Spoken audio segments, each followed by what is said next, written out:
Hello, Dr. Trader is back. Gold begins the week with a contradiction. The macro story has become more supportive, yet the price structure has not confirmed a bullish trend.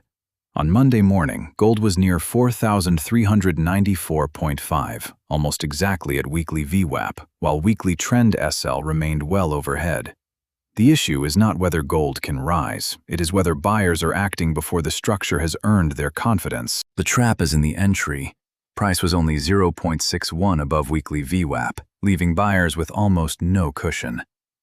At the same time, weekly TrendSL at 4,438.43 remained nearly 44 points above market. Directional evidence leans bullish, but the regime is still ranging and prone to rotation back toward equilibrium. Buying only because the dollar is weaker means betting on direction and breakout timing at once. Those are two different decisions. The macro transmission is split. Falling expectations for another Fed hike reduce one source of pressure on gold, and a softer dollar helps through the currency channel. But the U.S. 10-year real yield remains near 2.39%, while the nominal 10-year yield is near 4.63%. Elevated real yields increase the opportunity cost of holding an asset that pays no income. That creates the key intermarket divergence.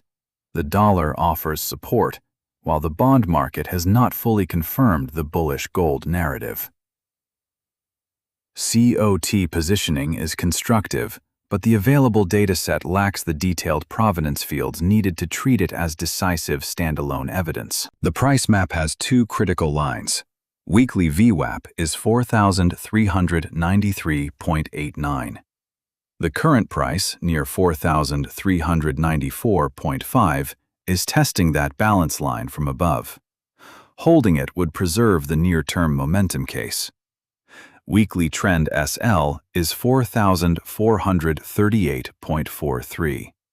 That is an unmet structural confirmation threshold, not a target. The thesis reference close of 4,397.83 was already below TrendSL, so the technical conflict existed from the moment this thesis was formed. A stronger bullish path requires a sequence. Gold first needs to hold weekly VWAP instead of repeatedly crossing back through equilibrium. A weekly close beyond TrendSL at 4,438.43 would then align structure with the bullish directional lean. The case would improve further if real yields softened and the dollar remained under pressure. The nearest catalyst is the FOMC Meeting Minutes on August 19th, according to the ForexFactory calendar. That date comes from a secondary aggregator, not a direct Federal Reserve release. The first warning would be a durable loss of the weekly balance area at 4,393.89. That would put short-term momentum against the bullish thesis.